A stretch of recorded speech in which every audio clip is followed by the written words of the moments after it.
اپنی بیماری ہو یا کسی کی بیماری، اس کی خبر سنتے ہی انسان پر ایک عجیب سی کیفیت طاری ہوتی، ایک بدمزگی سی ہوتی ہے، ایک دکھ، ایک غم، ایک خوف، ایک ہم، ایک پریشانی سے لاحق ہو جاتی کہ اب ہوگا کیا.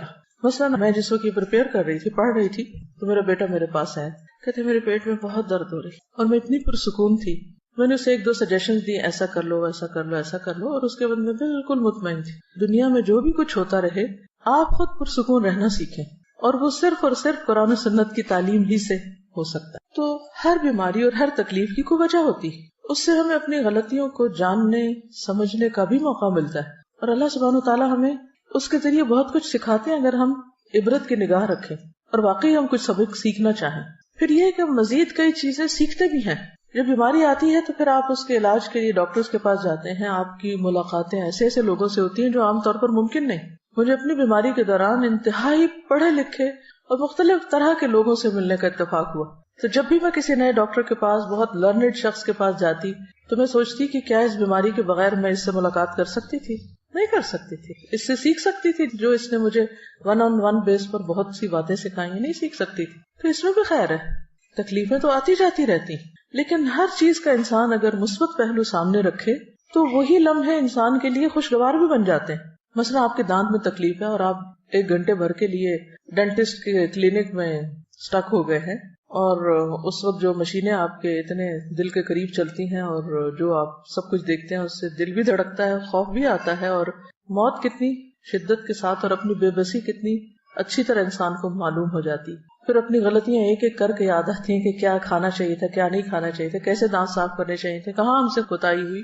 اور پھر یہ ہے کہ مرنے کے بعد اور آخرت میں، اور انسان وہاں ایسا غور و فکر کرتا ہے کہ جو آپ اپنی مصروف روزمرہ کی زندگی میں کر ہی نہیں سکتے، کسی صورت میں نہیں کر سکتے. اسی طرح جب آپ مختلف کلینکس پہ جاتے ہیں تو بعض اوقات آپ ورسٹ کیسز دیکھتے ہیں. گھر میں رہ کے تو آپ بھی بیمار بنے ہوئے، لیکن باہر جاتے ہیں آپ دیکھتے ہیں کہ ہم سے زیادہ کس تکلیف اور مصیبت میں ہیں لوگ، تو اپنی تکلیف کم لگتی ہے اور شکر ادا ہوتا ہے. یعنی پھر انسان تکلیف پر شکر ادا کرنا سیکھتا ہے. اسی طرح لامتناہی فوائد ہیں، اگر آپ ان فوائد پہ غور کرنا چاہیں اور آپ ان کو جاننا چاہیں. ان سب پر غور کا فائدہ یہ ہوگا کہ آپ کے اندر ایک عجیب اطمینان اور ایک شکر کی کیفیت پیدا ہوگی اور آپ پرسکون ہو جائیں گے. آپ نے دیکھا ہوگا ایک شخص فوت ہوتا ہے تو دوسرا اس کے فوت ہونے کی خبر سن کے ہارٹ اٹیک میں فوت ہو جاتا ہے. ایسی خبریں بھی آپ نے پڑھی ہوں گی. تو چھوٹے چھوٹے غم اور تکلیفیں جو انسان پہ آتی رہتی ہیں، یہ انسان کو مضبوط بھی کرتی ہیں اور بڑی خبریں سننے کا ایک حوصلہ بھی پیدا کرتی ہیں. اور ایک نبأ عظیم بڑی خبر تو ہے ہی ہم سب کے سامنے،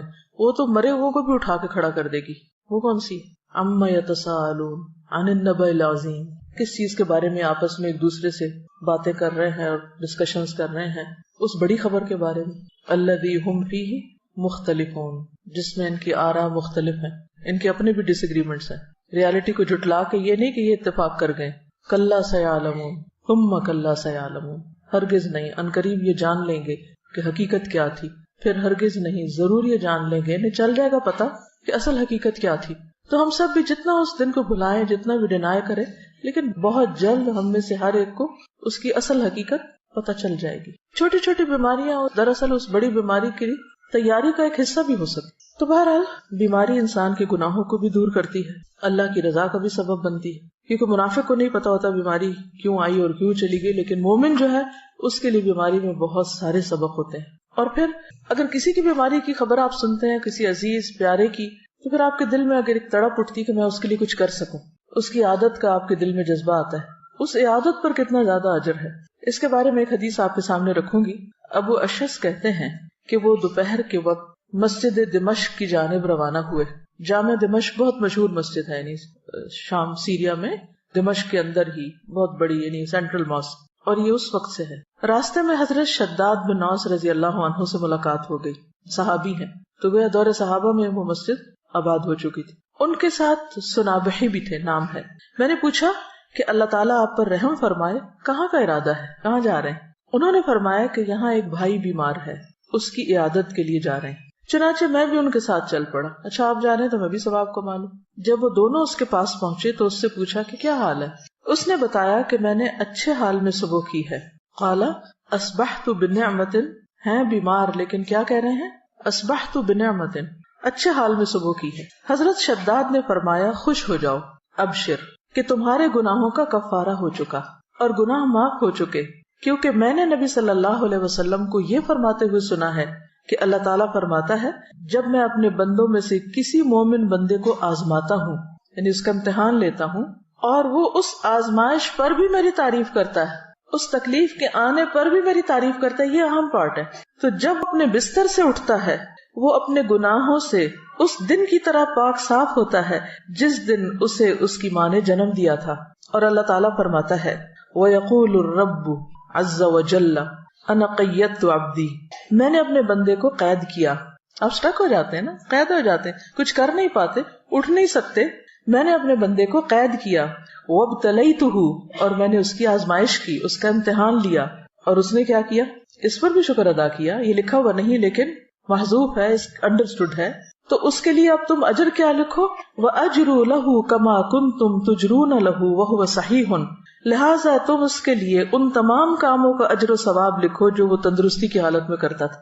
آپ کے تہجد چھوٹ گئے، آپ کی تلاوت چھوٹ گئی، آپ کی خدمت خلق چھوٹ گئی جو آپ صبح صبح گھر والوں کی کرتے ہیں اٹھ کے، آپ کے بعض اوقات ایسی غنودگی ہوتی ہے آپ کے اذکار چھوٹ جاتے ہیں، اور آپ کو سب سے زیادہ تکلیف کس پہ ہو رہی ہوتی ہے بیمار ہونے کے بعد؟ میں اتنا محروم ہوں کہ سارے لوگ اتنی اتنی نیکیاں کریں، خصوصاً اگر رمضان میں ہو جائیں یا حج پہ ہو جائیں، پھر تو اور بھی برداشت نہیں ہوتا کہ یا اللہ یہ کیا ہو گیا۔ تو اس وقت اللہ سبحانہ وتعالی مہربانی کرتے ہیں جب عام بندے ساتھ چھوڑ دیتے ہیں۔ شرط ایک ہے، اور وہ کیا ہے؟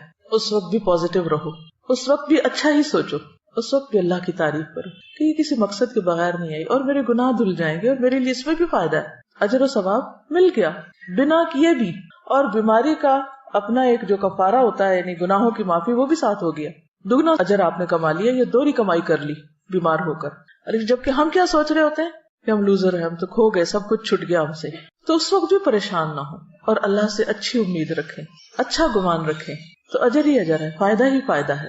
اور یہ لفظ کتنا خوبصورت ہے کہ قیدت عبدی، بالکل آپ ایسا لگتا ہے نا قید ہو گئے، سب حرم جا رہے ہیں، آپ نہیں جا سکتے، سب کھڑے ہو کے عبادت کر رہے ہیں، آپ کھڑے نہیں ہو پا رہے، سب روزہ رکھے ہوئے ہیں، آپ روزہ نہیں رکھ پا رہے، لیکن اللہ کے اجر لکھا جا رہا ہے۔ جب آپ گورنمنٹ جاب کرتے ہیں تو آپ کو سال میں کچھ سک لیوز ملتی اور وہ ود پے ہوتی، اسی طرح میٹرنٹی لیو بھی ود پے ہوتی، پھر کچھ ہاف پے پہ ہوتی، کچھ عرصے کے بعد وہ وداؤٹ پے ہو جاتی، اور کچھ عرصے کے بعد آپ کو جاب چھوڑنی پڑ جاتی۔ اللہ کے یہاں ایسا نہیں ہوتا، بیماری پر آپ کو ود پے لیو ملتی ہے، نماز اور کچھ نیکیوں سے جو آپ روٹین میں کر رہے ہوتے ہیں۔ ایک اور جگہ پر آتا ہے کہ بخار جہنم کے جوش سے ہے اور یہ مومن کا آگ سے حصہ ہے، ام منکم الا واردھا۔ پھر اسی طرح ایک اور حدیث میں آتا ہے بخار جو تھا نبی صلی اللہ علیہ وسلم کی خدمت میں آیا اور عرض کیا مجھے اپنے لوگوں کے پیچھے بھیجیے، تو آپ نے انصار کے پاس بھیج دیا۔ ان کے ہاں 6 دن رہا، 6 دن رات، اور ان پر بخار بہت سخت واقع ہوا، بہت زیادہ بخار آیا، ان کو بخار ان کے گھروں میں گھس گیا، تو انہوں نے آپ سے شکایت کی۔ اس پر رسول اللہ صلی اللہ علیہ وسلم نے ان کے ایک ایک گھر اور ایک ایک کمرے میں جانا شروع کر دیا اور ان کے لیے عافیت کی دعا فرمائی۔ آپ صلی اللہ علیہ وسلم جب لوٹ رہے تھے تو ایک عورت آپ کے پیچھے آئی، اس نے عرض کیا قسم اس ذات کی جس نے آپ کو حق کے ساتھ مبعوث کیا ہے، میں انصار میں سے ہوں، میرے والد بھی انصار میں سے ہیں، جیسے آپ نے انصار کے لیے دعا کی ہے میرے لیے بھی کیجیے۔ آپ نے فرمایا کیا چاہتی؟ اگر چاہو تو میں تمہارے لیے دعا کروں کہ تم بخار سے محفوظ رہو، چاہو تو برداشت کر لو اور تمہیں جنت ملے گی۔ اس نے کہا میں صبر کروں گی اور جنت کو خطرے میں نہ ڈالوں گی۔ تو کچھ لوگ ایسے ہوتے ہیں کہ جو بیماری کو بہت صبر کے ساتھ اور اجر کی نیت سے برداشت کر جاتے۔ اس کے مطلب نہیں کہ انسان بیماری میں دعا نہ مانگے یا کسی کو دعا کے لیے نہ کہہ سکتا ہے، لیکن یہ یاد رکھے کہ اگر جتنا عرصہ اس کے لیے بیماری ہے یا بیماری میں مبتلا ہے وہ اس کے لیے اجر کا ذریعہ بن رہی ہے۔ نبی صلی اللہ علیہ وسلم نے فرمایا خوش ہو جاؤ، مومن کے مرض کو اللہ تعالیٰ کفارہ اور اپنی رضا کا سبب بنا دیتے ہیں، اور فاجر نافرمان گناہگار اس کا مرض ایسا ہے جیسے اونٹ کہ اس کے مالک نے اسے باندھ دیا اور اس کے بعد چھوڑ دیا، اسے نہیں خبر کیوں باندھا اور اسے نہیں پتا کیوں چھوڑا، بخار کیوں آیا اور کیوں گیا۔ وہ حدیث بھی یاد رکھیے کہ رسول اللہ صلی اللہ علیہ وسلم ام صائب کے ہاں تشریف لائے۔ آپ نے فرمایا اے ام صائب تجھے کیا ہوا، تم کانپ رہی ہو، جیسے ملیریا ہوتا نا۔ اس نے عرض کیا بخار ہے، اللہ اس میں برکت نہ کرے۔ آپ نے فرمایا بخار کو برا نہ کہو، کیونکہ بخار بنی آدم کے گناہوں کو اس طرح دور کرتا ہے جس طرح بھٹی لوہے کے میل کچیل کو دور کر دیتی ہے۔ عبداللہ کہتے ہیں کہ میں رسول اللہ صلی اللہ علیہ وسلم کی خدمت میں حاضر ہوا. آپ اس وقت تیز بخار میں تھے. میں نے عرض کیا یا رسول اللہ آپ کو تیز بخار ہے؟ فرمایا ہاں مجھے تم میں سے 2 آدمیوں کے برابر بخار ہے. آپ کی بیماری عام لوگوں کے مقابلے میں دگنی ہوتی تھی کیونکہ آپ کے لیے اجر بھی زیادہ تھا. میں نے عرض کیا کہ اس سبب سے آپ کو دوہرا اجر ملے گا؟ فرمایا یہی بات ہے. جس مسلمان کو کانٹا چبھنے کی یا اس سے زیادہ کوئی تکلیف پہنچتی ہے اللہ تعالیٰ اس کے ذریعے اس کے گناہوں کو اس طرح دور کر دیتا ہے جس طرح درختوں سے پتے خزاں کے موسم میں. بخار مانگنا نہیں ہے لیکن آ جائے تو پریشان نہیں ہونا, گھبرانا نہیں, برا بلا نہیں کہنا. اور آپ کو پتا ہے کہ اس میں کئی بیماریوں سے شفا بھی ہے. جب بخار ہوتا ہے نا تو دراصل ہمارے اندر کے گندے مادے جو ہوتے ہیں وہ جل رہے ہوتے ہیں. وہ ایک کلینزنگ کا عمل ہوتا ہے اور عام طور پر یکایک شدید قسم کی ڈوز دے کر اس کو ٹھنڈا کر دیا جاتا ہے. جو گال بلیڈر میں وہ سٹونز بنتے ہیں, ایک حکیم صاحب نے مجھے بتایا تھا کہ وہ جب بخار کے ذریعے کچھ مادے اکٹھے ہو رہے ہوتے ہیں کچھ آرگنز میں, جب ایک دم آپ ٹھنڈا کرتے ہیں تو وہی مادے سٹون بن جاتے ہیں اور پھر وہ مزید بیماریوں کا سبب بنتے ہیں. ایک اور حدیث ہے حضرت ابو سعید خدری رضی اللہ عنہ سے مروی ہے کہ ایک آدمی نے نبی صلی اللہ علیہ وسلم سے پوچھا کہ ہمیں جو بیماریاں لگتی ہیں یہ بتائیے کہ ان پر ہمارے لیے کیا ہے. نبی صلی اللہ علیہ وسلم نے فرمایا یہ بیماریاں گناہوں کا کفارہ بن جاتی ہیں. ہم سب گناہ کرتے ہیں جانے انجانے, بعض چیزوں کا تو ہمیں پتہ ہی نہیں کہ ہم غلط بھی کر رہے ہیں کیونکہ علم ہی نہیں ہوتا کہ یہ غلط ہے. کچھ عرصے بعد پتہ چلتا ہے تو توبہ استغفار شروع کرتے ہیں. یہ کیسی جہالت ہے, پتہ ہی نہیں تھا کہ یہ نہ کرنے والا کام ہے. بہرحال حضرت ابی بن کعب رضی اللہ عنہ نے عرض کیا اگرچہ بیماری چھوٹی ہی ہو, چھوٹی سی بیماری ہے کوئی, تب بھی؟ نبی صلی اللہ علیہ وسلم نے فرمایا ہاں اگرچہ ایک کانٹا ہی چبھ جائے یا اس سے بھی کم. یہ سن کر حضرت ابی بن کعب رضی اللہ عنہ نے اپنے متعلق یہ دعا کی کہ موت تک ان سے کبھی بھی بخار جدا نہ ہو. کیا دعا کی؟ کہ مجھے ہر روز بخار ہو. اور یہ کون ہے دعا کرنے والے؟ ابی بن کعب, عالم صحابی ہیں, کاتب وحی ہیں, لیکن وہ ایسا بخار ہو کہ حج اور عمرہ, جہاد فی سبیل اللہ اور فرض نماز با جماعت میں رکاوٹ نہ بنے. میرے یہ کام نہ چھوٹے, ویسے بے شک بخار چڑھا رہے. چنانچہ اس کے بعد انہیں جو شخص بھی ہاتھ لگاتا ان کا جسم تپتا ہوا ہی محسوس ہوتا حتیٰ کہ ان کا انتقال ہو گیا. وہ لوگ اپنے قول کے پکے تھے. ہم لوگ ایک وقت میں ایک بات کرتے ہیں یا اللہ ایسا ہو جائے, اور جب وہ ہو جاتا ہے تو پھر ہم سب گھبراہٹ سے پر کہتے ہیں یا اللہ ایسا کیوں ہوا اور ایسا نہ ہو. تو اس لیے جو بھی دعا مانگے سوچ سمجھ کے مانگے اس چیز کو جسے آپ نبھا سکیں. لیکن عافیت کی دعا بہرحال اللہ تعالیٰ کو بہت محبوب ہے, اپنے لیے عافیت ہی مانگے. مگر عافیت مانگنے کے باوجود بھی کچھ نہ کچھ تکلیف آ ہی جاتی ہے. اصل سبق جو سیکھنے کا ہے وہ یہ کہ جب تکلیف آ جائے تو اس وقت آپ کا رویہ کیا ہونا چاہیے. بیماری میں مومن کا رویہ, اصل چیز جو کاؤنٹ کرتی ہے وہ کیا ہے کہ ہم کسی بات یا کسی موقع پر کیسے ریئیکٹ کرتے ہیں. ہم کیا کرتے ہیں؟ لِيَبْلُوَكُمْ أَيُّكُمْ احسن عملا. اور یہ احسن عمل صرف نماز کا خشوع نہیں دیکھا جا رہا, وہ تو اپنی جگہ ہے. یہ احسن عمل ہر عمل میں احسن, ہر عمل میں اچھا رویہ. آپ دیکھیے کہ اگر اس بات پر انسان پورا اتر جائے تو جنت بھی ہے اس کے لیے, لیکن دنیا میں بھی کتنا سکون ہو جائے. ہمیں عموماً تکلیف کس چیز سے ہوتی ہے؟ لوگوں کے کن رویوں سے ہوتی ہے تکلیف؟ وہ چھوٹی چھوٹی بات پر آپے سے باہر ہو جاتے ہیں. کوئی بات مرضی کے خلاف ہو گئی تو اتنا نیگیٹو وے میں ریئیکٹ کیا, موڈ آف کر لیا, کئی دن تک بولنا چھوڑ دیا, سیدھے منہ بات نہ کی. اسی سے تو دل تنگ ہوتے ہیں نا, کہیں بھی اکٹھے رہنا مشکل ہو جاتا ہے لوگوں کا. تو مومن کا دل غمگین ہوتا ہے لیکن اس کا چہرہ مسکراتا ہوتا ہے. مرضی کے خلاف بھی بات ہو جائے تو کوشش کر کے مسکرائیں, ورنہ کیا ہے کہ شکوہ ہے کس سے؟ اللہ تعالیٰ سے کہ کیوں ہمیں آزمائش میں ڈالا. کیونکہ کوئی تکلیف نہیں آتی مگر اللہ کے اذن سے آتی.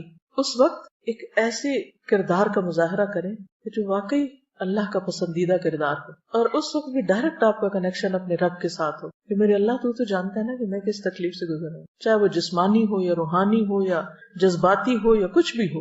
بندوں کو سنانے کا فائدہ نہیں, وہ سمجھ ہی نہیں پاتے کہ مسئلہ کیا ہے.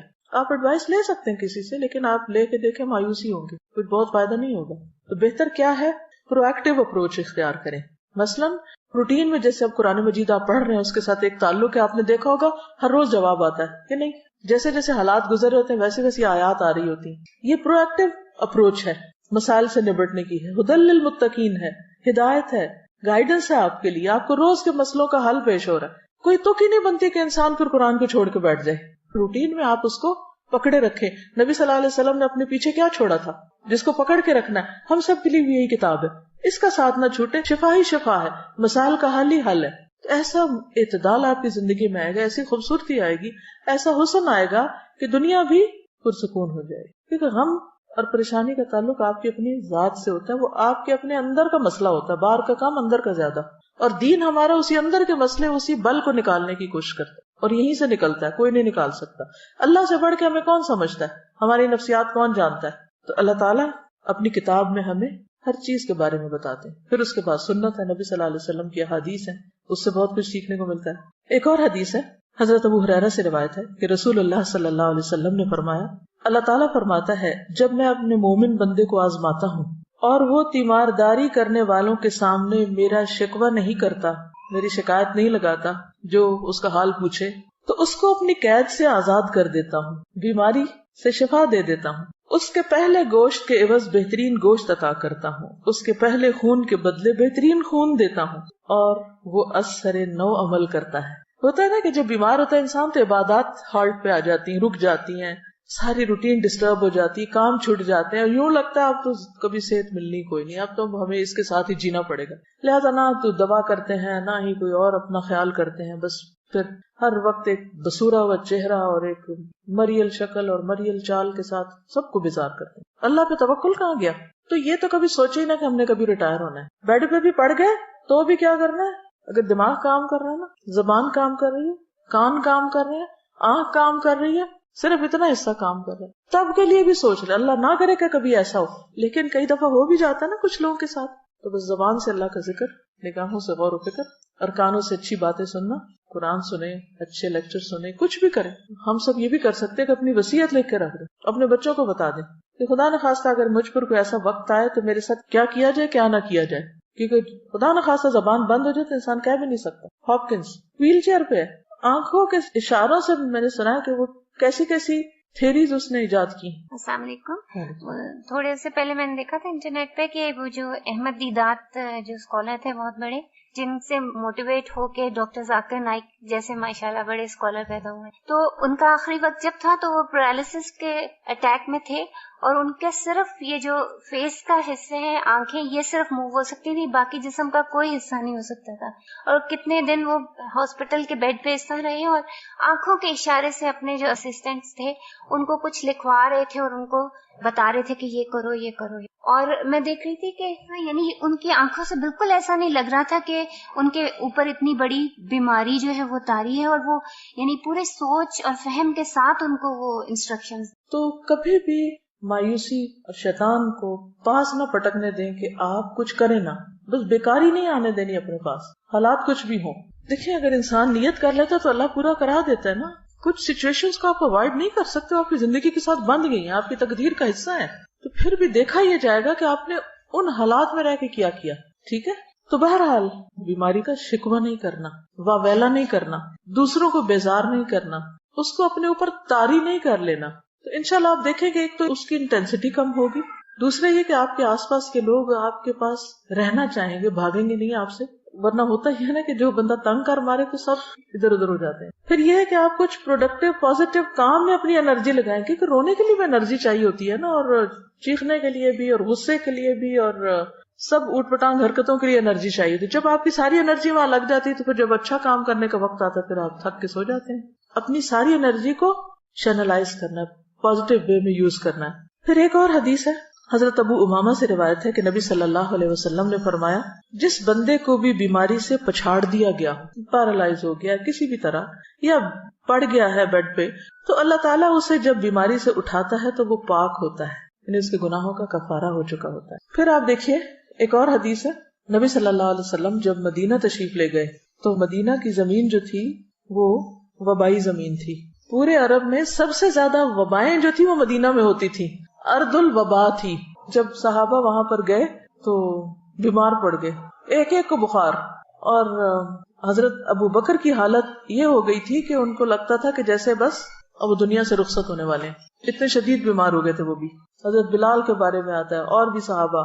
تو نبی صلی اللہ علیہ وسلم نے اس موقع پر کیا کیا تھا؟ نبی صلی اللہ علیہ وسلم نے مدینہ کے لیے برکت کی دعا کی اور کہا کہ یہاں کے بخار کو جوفہ کی طرف لے جائے، یعنی کہ غیر آباد علاقے کی طرف وہاں چلا جائے، یہاں نہ ہو. تو اس کے بعد مدینہ وباؤں سے خالی ہو گیا. عن عائشہ رضی اللہ عنہا قالت لما قدم رسول اللہ صلی اللہ علیہ وسلم المدینہ وعک ابو بکر وبلال